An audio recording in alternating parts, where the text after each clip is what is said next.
Olá.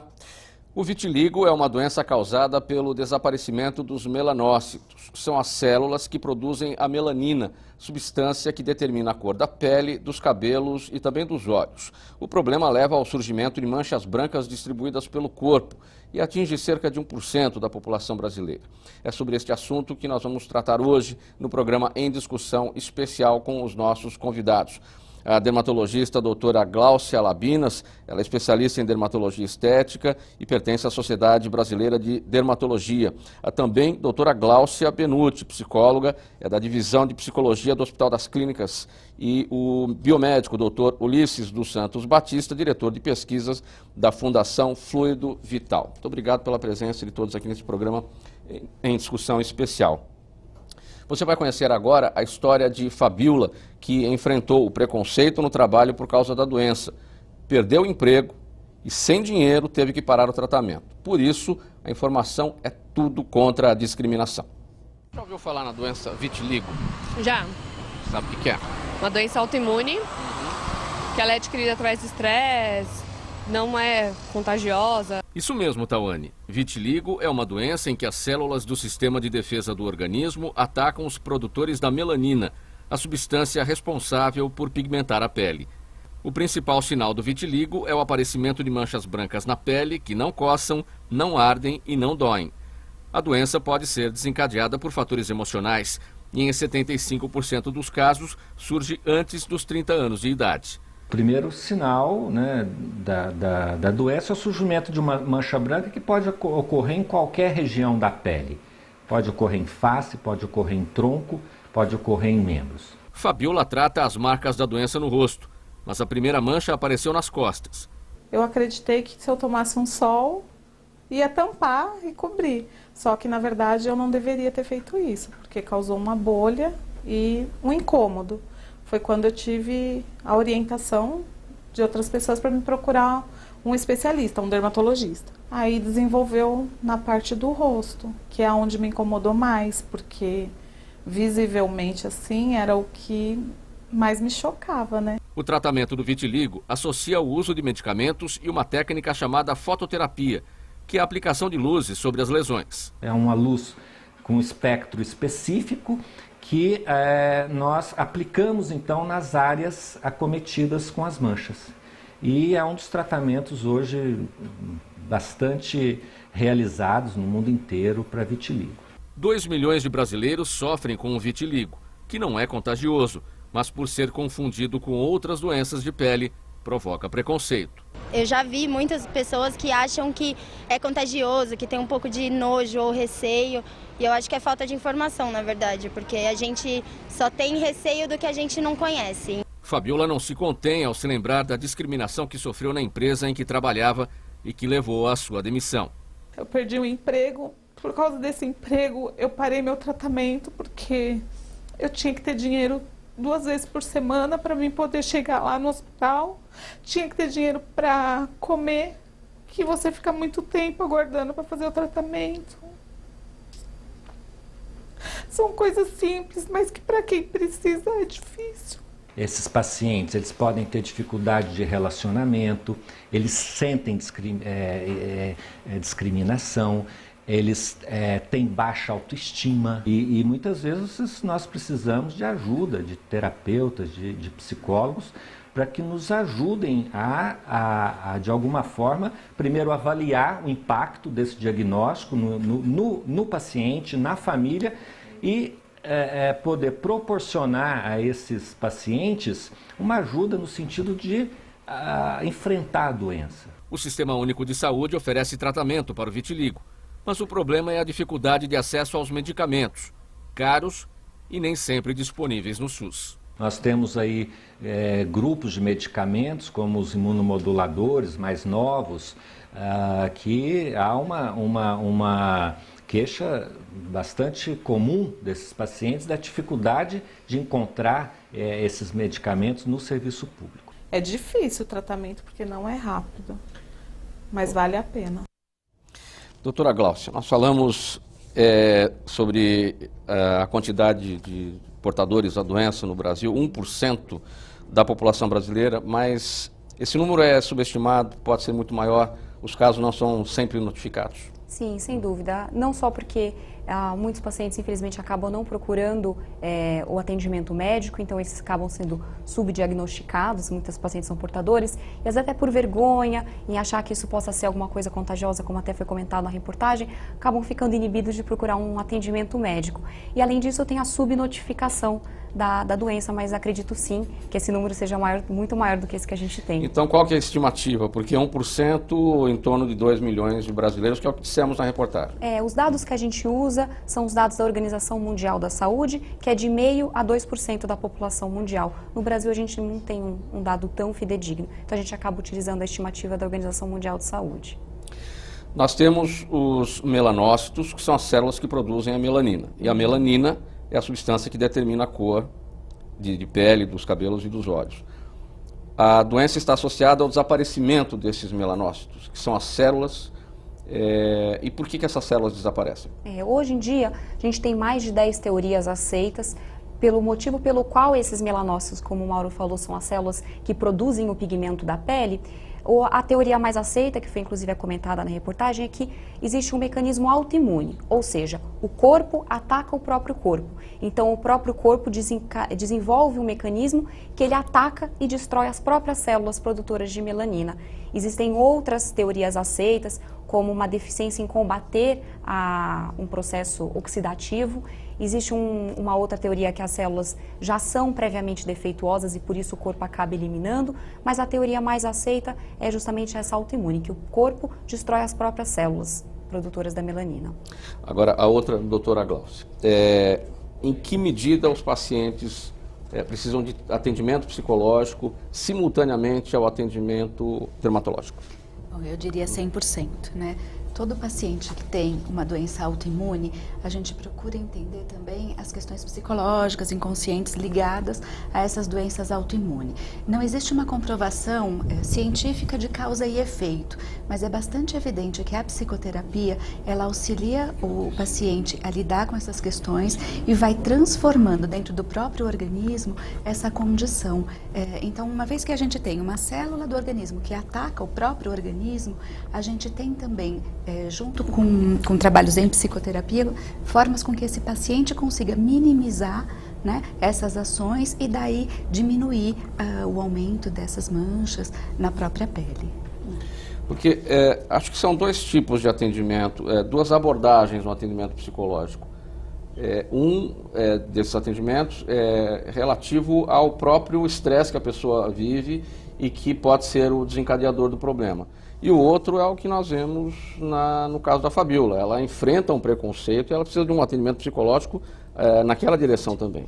Sem dúvida. O paciente com vitiligo, ele tem o estresse natural que todo mundo tem da vida, né?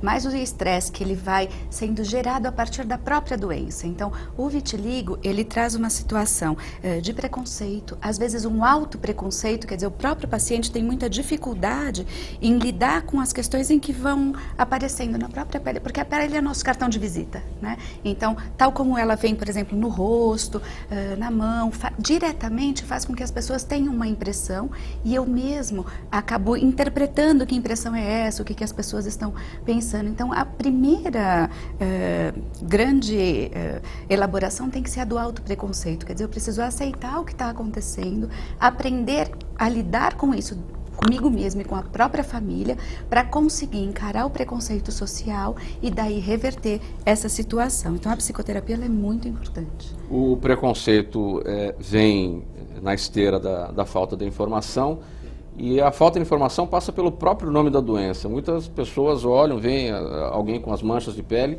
e não sabem exatamente o nome daquela doença. Sim, mas além da falta de informação, hoje a gente tem culturalmente falando uma preocupação excessiva com relação à estética, né? Uma preocupação muito forte. Então, até as pessoas que têm informação, elas acabam te olhando e aquele olhar, às vezes é um olhar natural, mas a pessoa tem uma interpretação para esse olhar como algo invasivo, olha, está dizendo que eu não sou bonita, e esta própria interpretação, ela também causa um estresse, né, que faz com que a vida fique mais difícil e desencadeie.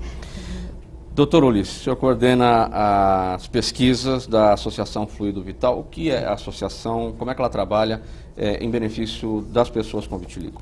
A Associação Fluido Vital ela nasceu de um grupo de pessoas com vitiligo que passaram pelo mesmo problema da entrevistada, onde a falta de recursos financeiros, os altos custos dos tratamentos e de alguns medicamentos. Então a associação nasceu nesse sentido. Então hoje nós atendemos gratuitamente as pessoas com vitiligo e oferecemos para ela fototerapia, acompanhamento psicológico. Não há valor de consulta, nós pedimos 1 quilo de alimento não perecível e esse 1 quilo de alimento vai para várias entidades, seja qual for a denominação da entidade, não nos interessa a denominação, interessa a boca que está sendo alimentada. E é um trabalho que vem sendo feito há 8 anos. Nós temos vários parceiros que nos oferecem gratuitamente a biópsia, gratuitamente a fototerapia e outros serviços que podem estar agregando para melhorar a qualidade de vida do paciente com vitiligo. O senhor é portador da doença? Sim, é o que me motivou a montar a associação. Porque apesar do Estado dizer que oferece o tratamento, existe uma demanda muito grande de pacientes e a capacidade de atendimento do Estado é muito pequena. Eu recebo da Prefeitura de São Paulo e algumas prefeituras do interior o paciente encaminhado pelo próprio médico do SUS, porque não tem condições de esperar, aguardar na fila e tudo mais. A associação surgiu a partir da sua condição, a ideia foi criar a associação para ajudar essas pessoas, pelo fato de o senhor passar pelo problema. Sim, eu passei por esse problema, passei não só por esse problema, mas o problema de passar por vários dermatologistas, vários médicos, e cada um falava uma coisa diferente, e nada tinha conexão. O último médico que eu passei, na época, eu lembro, há 12 anos atrás, falou que o problema era o leite. Então eu fui me especializar, fui fazer a biomedicina, minha área é outra, fui fazer a biomedicina, fui me especializar, acabei fazendo especialização em estética, biologia molecular, imunologia clínica também, para poder dar uma ênfase maior nessa pesquisa. Isso há quanto tempo? 12 anos? Nós estamos há 8 anos, mas eu estou há 12 anos agregando valores para a associação para poder atender. Nós atendemos, por exemplo, catador de papel da rua que não tem condições de passar num médico. E naquele momento, há 12 anos, havia essa dificuldade de se identificar o que é que estava acontecendo? Sim, eu passei por essa dificuldade, gastei muito com medicamento, né? E a maioria deles tem um fator financeiro, por exemplo, Melangenina Plus, que é o remédio de Cuba, não resolve. E as pessoas, o que acontece com o paciente com vitiligo, a doutora Glaucia, a psicóloga pode dizer muito bem, é o desespero. Uma pequena manchinha que já aparece numa mulher, por exemplo, no rosto, desespero. Vai na internet, tudo que tem à venda ela compra. Doutora Glaucia, o que é que mudou nesses 12 anos para cá? Os médicos tinham dificuldade mesmo no diagnóstico, na identificação da doença. Hoje as coisas estão mais fáceis ou ainda está como na época da descoberta do Dr. Ulisses? Não, hoje é uma doença que a maioria dos dermatologistas já está habituado em pensar na doença, em fazer o diagnóstico. Uma doença que o diagnóstico é eminentemente clínico. A gente faz o auxílio da lâmpada de Wood, que a gente viu lá na reportagem, aquela luz negra que auxilia um exame que a gente faz no próprio consultório. E quando precisa de um outro recurso, a gente recorre à biópsia e a outros exames. Mas hoje em dia acredito que a maioria dos dermatologistas, claro, dermatologistas que tenham a especialização pela sociedade, já estão habituados ao diagnóstico. Então, acredito que hoje os pacientes tenham um pouco mais de dificuldade, mas permanece sim essa dificuldade de absorção do SUS em tratar todos os casos. Então, essa identificação, o diagnóstico mesmo, já pode ser fechado no consultório. Não há necessidade de exames específicos, complementares, fora de lá. Não, a maioria, como eu falei, só essa fluorescência com a lâmpada de Wood, que é um auxílio... Que é esta aqui... Não, esse é um... É isso? Esse, na verdade... Essa é uma lente de aumento. Na verdade, eu acho que, pelo que parece... É uma lente, né? É só uma... Não, essa é uma lâmpada de Wood, sim. Tem essa fluorescência azulada. É um exame que a gente faz no próprio consultório.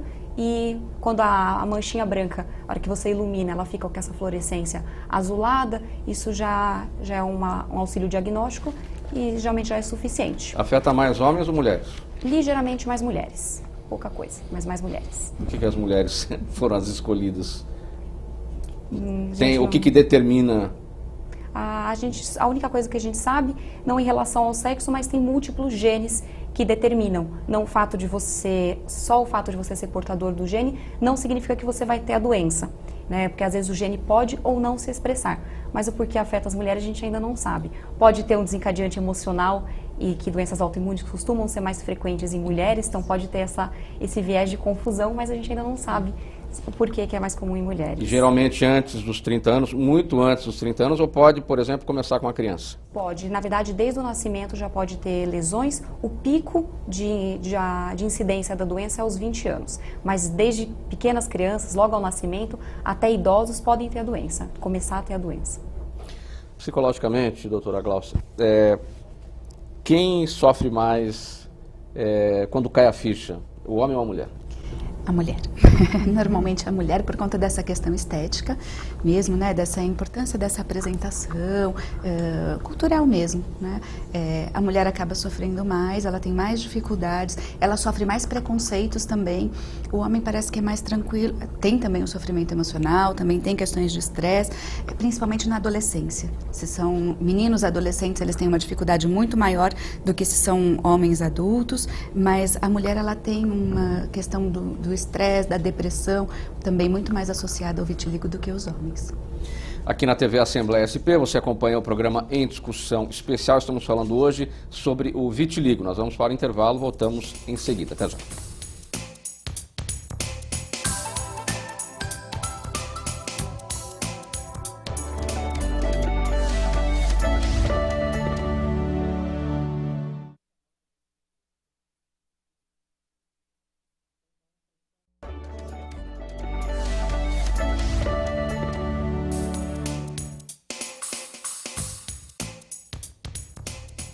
De volta aqui na TV Assembleia SP com o programa Em Discussão Especial. Nosso tema hoje é o vitiligo.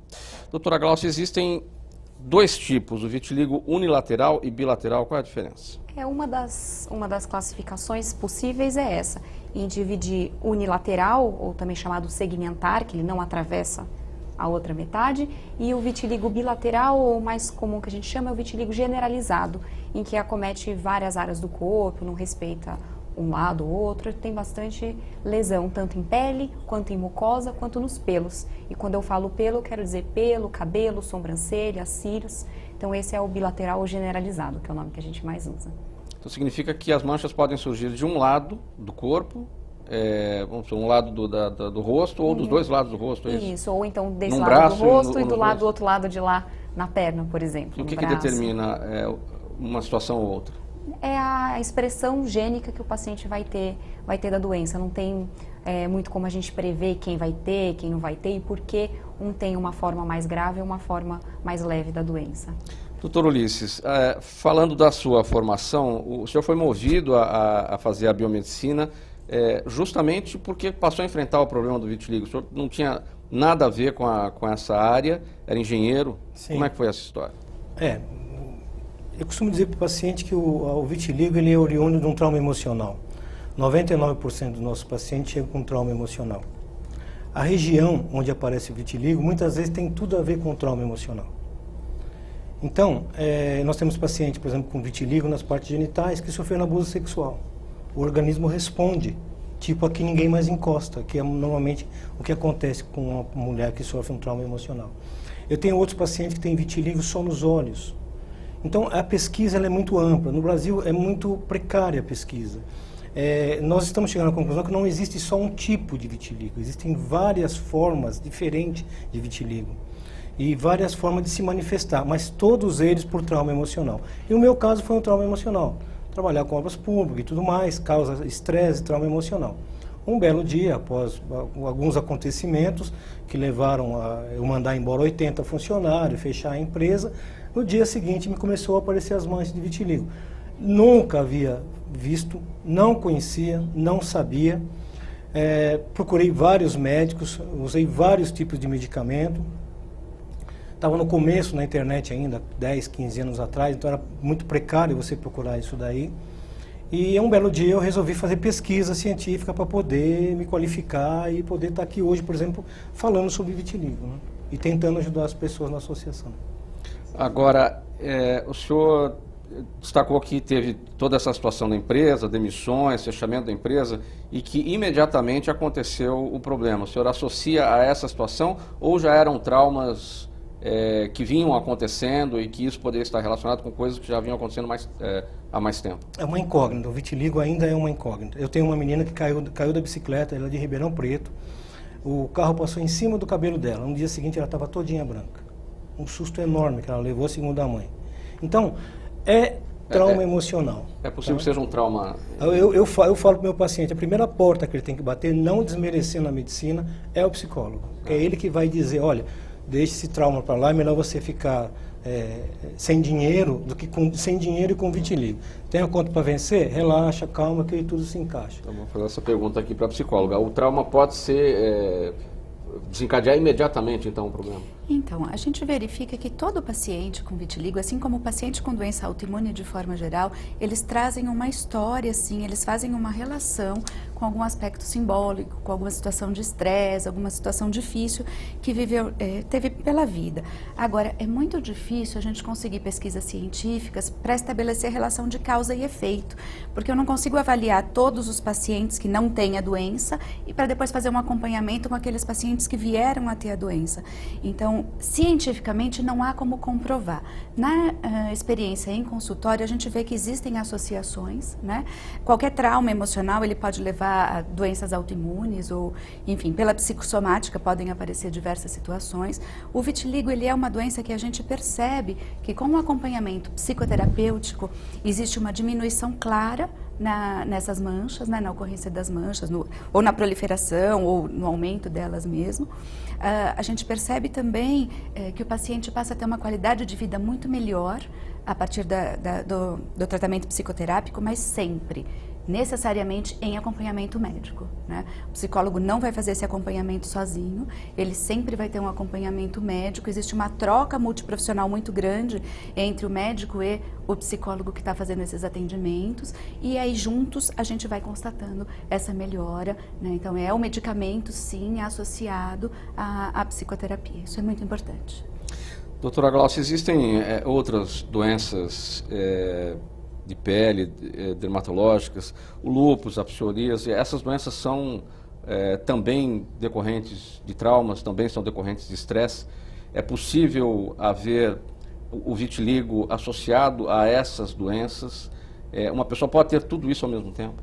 Pode. Na verdade, o lúpus, né, e a psoríase, elas não são doenças desencadeadas pelo estresse, elas funcionam da mesma forma que o vitiligo. São doenças que têm outros componentes inflamatórios e autoimunes da pele, e o estresse funcionaria como um desencadeante, mas a pessoa, às vezes, ela já, inclusive, quem nunca teve, por exemplo, um bebê, já pode ter lúpus, bebê pode ter psoríase e bebê pode ter vitiligo. Então, o estresse, ele funciona, às vezes, como um desencadeante, mas não tem como comprovar o fator causal dele. E é muito comum a gente encontrar pacientes que têm vitiligo e têm associação com lúpus, com psoríase é bem mais raro, com névoalo e outras doenças, como doenças da tireoide, como síndrome de Guillain-Barré e outras doenças. Então, pode acontecer sim. O que a gente viu até aqui em relação ao tratamento é fazer com que as manchas brancas ganhem a pigmentação para criar aquela uniformização. Existe a situação contrária, você despigmentar a pele que não está, digamos, com um problema, no sentido de clarear tudo. Foi isso que aconteceu com o Michael Jackson?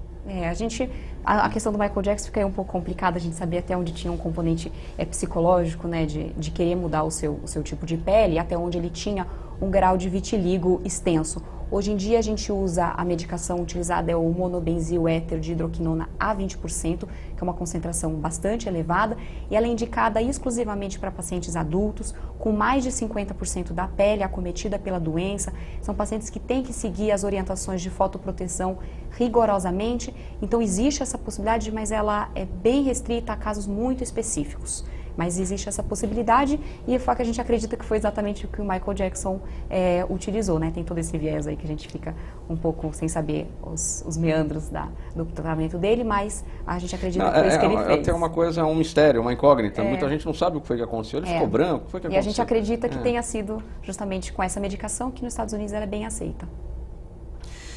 Doutora Glaucia, nós vimos na reportagem modelos, as garotas da passarela que sofrem da doença e tal. Celebridades.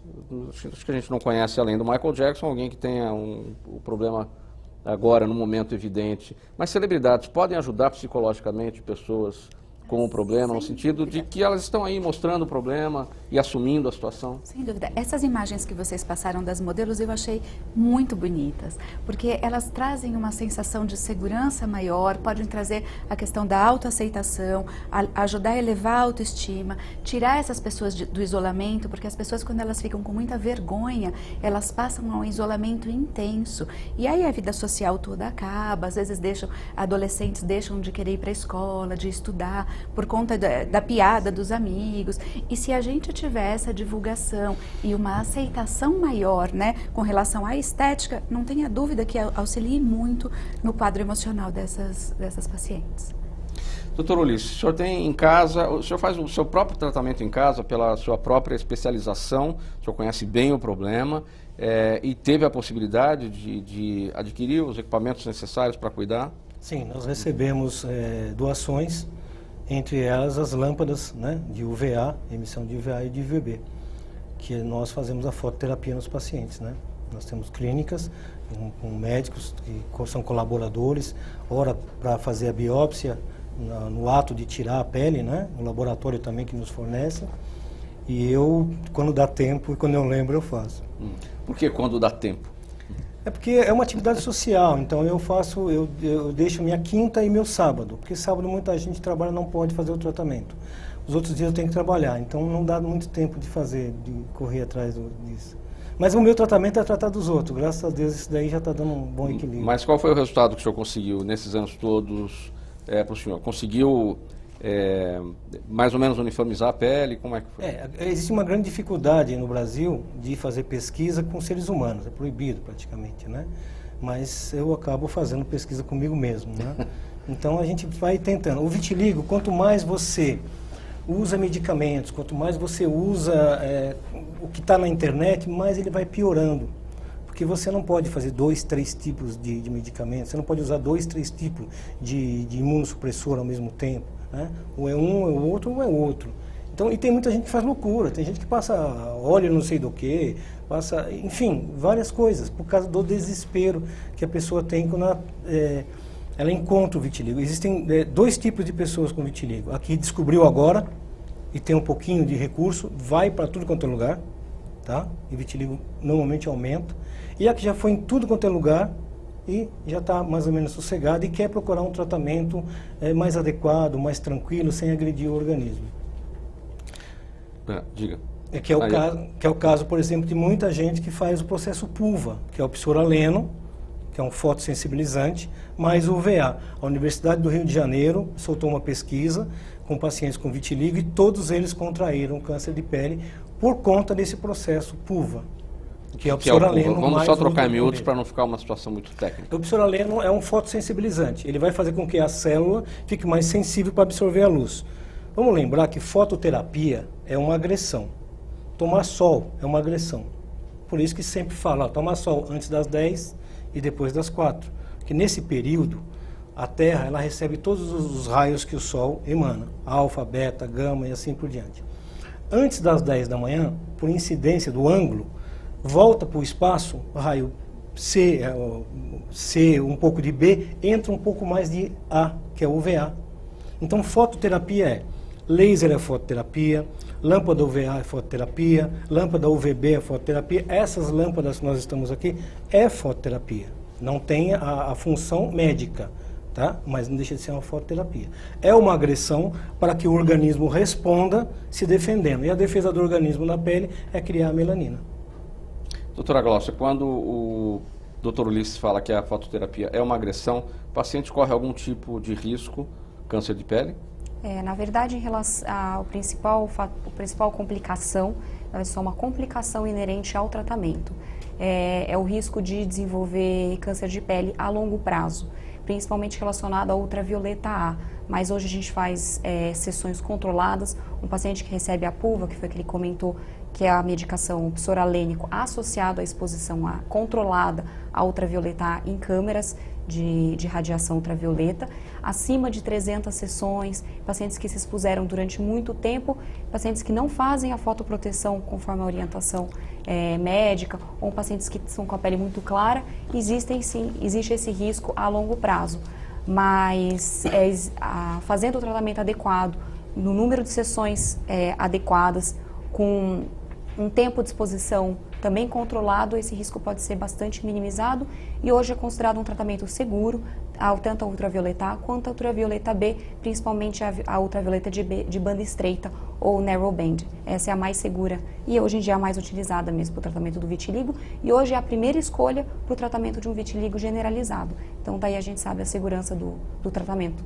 O que eu acho importante acrescentar é que quando o paciente ele olha e se vê desesperado por conta de uma mancha, então assim, esse desespero não pode levar a qualquer loucura, né? Então a busca pelo tratamento médico com todas as orientações faz com que o tratamento ele seja seguro para que ele possa de fato ter um acompanhamento adequado e melhorar aquilo que está acontecendo com a pele dele. E claro, associado à psicoterapia, ele vai conseguir resultados satisfatórios, mas a primeira orientação tem que ser essa, é uma orientação médica para que ele possa, de fato, conseguir tratamentos adequados e reverter aquilo que ele está vivendo naquele momento.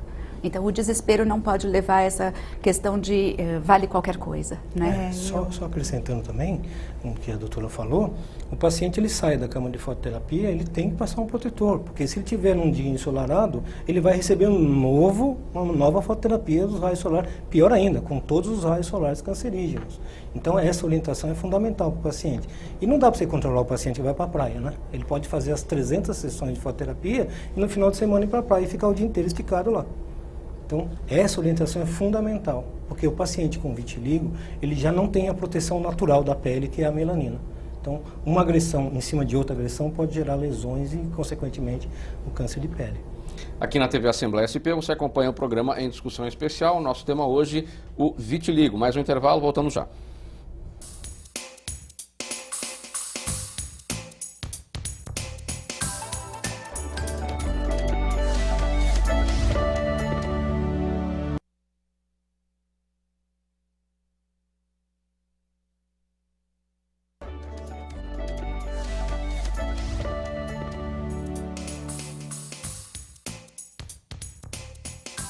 De volta com o programa em discussão especial aqui na TV Assembleia SP. O nosso tema hoje, vitiligo.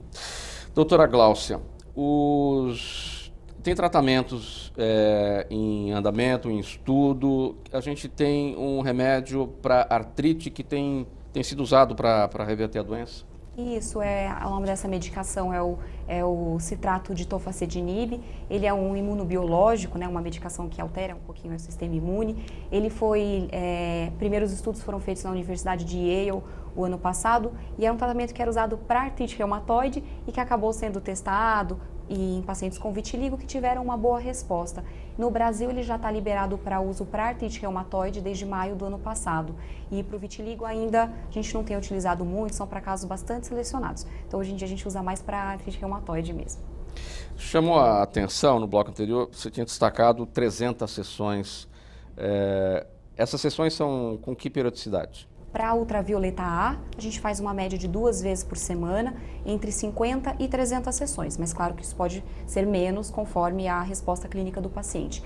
Para a ultravioleta B, de 2 a 3 vezes por semana, em dias não consecutivos. Aí também as sessões são bastante variáveis, conforme a resposta do paciente. Então, um tratamento pode levar anos, porque se fosse uma por dia, já daria quase um ano. Sim, é um tratamento bastante demorado, a resposta é lenta, o paciente vai sendo avaliado pelo dermatologista a cada 2, 3 semanas, então são consultas médicas periódicas e assim que ele tiver uma resposta, a reavalia o tratamento e também, claro, se ele não estiver respondendo, a gente suspende e opta por outro tipo de medicação. Então é um tratamento prolongado, como na verdade todos os tratamentos para o vitiligo. Não é uma coisa que infelizmente tem uma resposta do dia para a noite. São tratamentos de meses e até anos. E como é que é o acesso então ao tratamento no serviço público? A gente já sabe que os medicamentos são caros para o Estado, para poder fornecer, e também o acesso é difícil. Mas como é que é a questão de conseguir consultas com dermatologista? A gente sempre orienta os pacientes a procurar a rede básica de saúde, então as UBSs, elas geralmente não têm um dermatologista, mas um clínico geral ou às vezes um pediatra, ele está habituado a ver essas lesões e ele vai referenciar esse paciente para um atendimento secundário ou para um AME onde tem um dermatologista. E a partir de então ele vai começar a fazer o tratamento, geralmente no AME, no atendimento secundário. Só casos muito graves ou mais raros que vão ser encaminhados para um serviço terciário. Mas a maioria fica então, começa no posto de saúde que depois é encaminhado aos AMEs. Doutor Ulisses, eu até aqui o chamei de doutor Ulisses, mas é o doutor Vitiligo, assim o senhor é conhecido, né? Eu fui apelidado. Essa questão de informação na internet é muito preocupante. Antigamente a gente dizia, vamos seguir a receita que a vovó fazia. Hoje você vai lá no Google e dá um enter ali, pronto, e sai fazendo o que está dito ali. Não só na internet. É evidente que nós temos aqui um alcance de uma população muito grande de São Paulo que vê o programa. E qualquer coisa que você fala aqui, qualquer medicamento que você fala aqui, já desencadeia uma correria. Há 3 anos atrás saiu na Folha de São Paulo dizendo que remédio para glaucoma curava vitiligo. Talvez tenha sido um efeito placebo, ou talvez o pesquisador não tenha ido a fundo para saber exatamente o que é isso. Na Universidade de Cambridge, nos Estados Unidos, tem uma pesquisa que foi descoberta que a nossa pele tem uma enzima chamada radopsina. Essa mesma enzima está nos nossos olhos. É ela que dá o start nos olhos, dizendo, olha, está entrando iluminação, defenda-se, pupila fecha. Na pele, ela é junto com o cálcio, ela dá o start para a produção de melanina. Olha, estou sendo agredida por luz, produz a melanina. Será que esse pesquisador não percebeu que o processo PUVA inibe a radopsina? Talvez falta pesquisa no Brasil para isso, juntar as duas coisas. Olha, a radopsina está na pele, o remédio para glaucoma deu certo, talvez naquelas pessoas tivessem feito PUVA, reabilitando a radopsina na pele. Então o que falta é isso. Voltando à internet que você falou, tudo que você põe na internet, tudo que você fala, a pessoa sai correndo e vai comprar na farmácia. Por causa do desespero. Porque quem tem vitiligo entra num desespero tão grande, porque o tratamento é longo. Apesar de ser longo, 300 sessões, nada garante de que vai curar um lado e o outro lado vai piorar. Um tombo que a pessoa pode levar, eu tenho 45% das pessoas, entre 180, que quando sofre uma lesão na pele aparece vitiligo. E outras que não aparecem. No meu caso, eu posso cair de moto e não vai aparecer o vitiligo na lesão. Então, por que isso? Falta uma pesquisa nesse sentido. Eu acho que o que nós não podemos é sair atirando com medicamento para tudo quanto é lado, antes de ver a raiz do problema. O senhor bateu várias vezes na mesma tecla ao longo do programa nessa questão da falta de pesquisa. É um problema, falta dinheiro, falta interesse, falta profissional para isso. O que acontece? Por que o Brasil não tem a pesquisa necessária para isso? Eu já bati em várias portas. A última porta que eu bati, evidentemente, no secretário, disse que não causa morte. É um problema estético. Aliás, os planos de saúde não cobrem o tratamento do vitiligo porque é considerado como estético, né? Então, deveria pelo menos cobrir o psicólogo, que é a raiz principal do problema. Então, no Brasil, o que falta é isso. Falta um pouco mais de seriedade nas pesquisas, que você pode dizer que não causa morte, mas causa muita depressão. Eu tenho 3 casos de menina que tentou suicídio. Uma de 13 anos de idade, que é encaminhada por nós pela prefeitura de Itu. A doença não causa morte diretamente, mas ela pode levar a consequências, sim, uma depressão, muito que pior, podem levar a situações de morte. Então existem vários casos que ficam à disposição de vocês, os nossos pacientes, as fichas, a anamnese de cada um deles, de várias formas diferentes de vitiligo, mas todas elas unidas de trauma emocional. O atendimento psicológico também não é coberto, então, pelos convênios? Então, depende muito do convênio, do plano que a pessoa tem. Existem convênios que, a partir do encaminhamento médico, eles autorizam 12 sessões, e aí você tem que ir solicitando um número maior. Às vezes é autorizado, às vezes não. Nem todo plano de saúde cobre mesmo atendimento psicológico, que seja suficiente para o acompanhamento de um paciente com vitiligo. né? Porque, de fato, é um acompanhamento longo, né? Ele traz depressão, isolamento. A gente costuma dizer que a pele, ela é o nosso contato tanto com o mundo interior como com o mundo exterior, né? Então, tudo aquilo que o paciente vai sentindo, de alguma forma, vai sendo representado pelo corpo. E aí, esse tempo, né, de tratamento psicoterápico, ele normalmente é um tempo extenso, ele acompanha o acompanhamento médico, mesmo no processo da doença do vitiligo, e os convênios normalmente não cobrem todo... Não é um acompanhamento psicológico tão somente, é um acompanhamento psiquiátrico também. Entram medicamentos aí, dependendo do grau de depressão que aquele paciente tiver. Se a gente tiver um grau de depressão que ele venha colocar com risco de suicídio, é importante sim referenciar um acompanhamento psiquiátrico também para poder fazer o tratamento medicamentoso. Normalmente o acompanhamento psiquiátrico, ele pelo convênio, ele é melhor aceito, né? Quando existe um tratamento de depressão que você precisa de um acompanhamento psiquiátrico, você tem um acesso um pouco maior, mas ainda assim existem dificuldades, sim. Doutora Gláucia, no dia a dia, a pessoa que tem vitiligo, quais são os cuidados de pele que devem ser tomados? A principal orientação que os pacientes portadores da doença devem ter é a proteção solar, a fotoproteção. Então, utilizando um protetor solar com pelo menos fator 30 e PPD de pelo menos 1/3, né, PPD de 8, que vocês encontram no rótulo como UVA dentro de um círculozinho. Então é esse tipo de protetor que o paciente com vitiligo tem que ter. E além do uso de protetor solar, pode associar o uso de protetor solar oral e as medidas, evitar a exposição solar nos horários de maior risco, entre as 9 e as 15 horas, né? Lembrando aí do horário de verão para se adaptar. Uso de chapéus e roupas com ou sem a tecnologia de protetor solar. Mas a medida mais importante é a proteção solar e não esquecer também de proteger os lábios e usar óculos de sol, que a gente acaba esquecendo. E esses pacientes têm que ter esse cuidado. Então, a principal preocupação com a pele é essa. Tudo bem caro, né? Infelizmente, hoje a maioria dos cosméticos tem um preço bastante alto, mas a gente encontra, assim, muitas marcas na farmácia e no supermercado que tem um preço bastante acessível.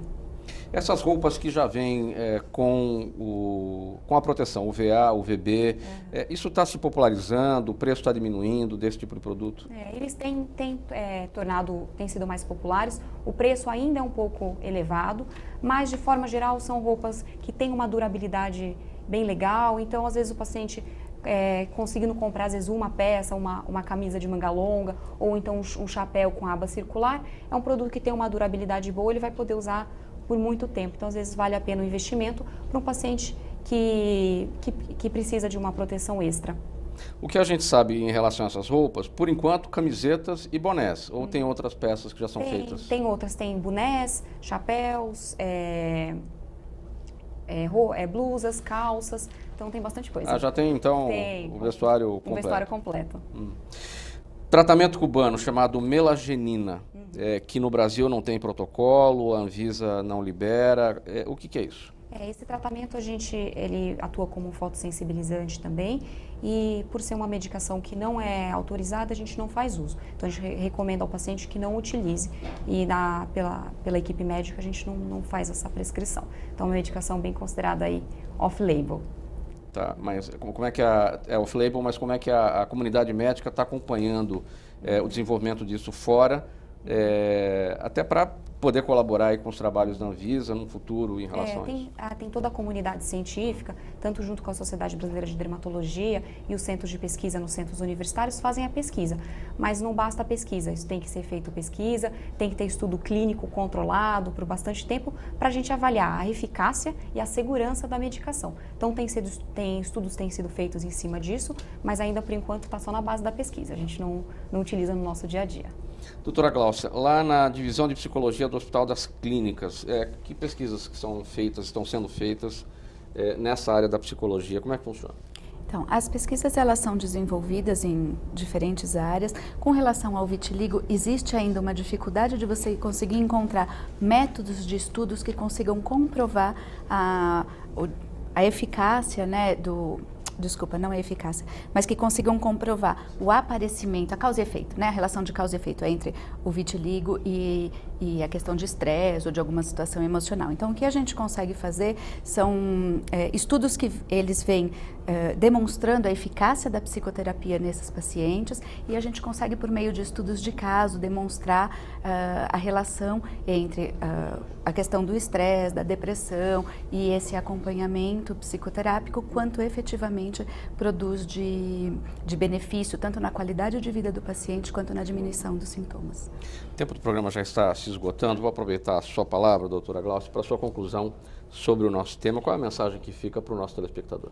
Então, o que eu acho de fundamental importância é que assim que o paciente perceba uma manchinha no corpo, que ele procure um dermatologista, entenda o diagnóstico de vitiligo ou de qualquer doença autoimune, que ele faça o acompanhamento concomitante com a psicoterapia, porque com certeza ele vai ter uma eficácia muito melhor nesse tratamento.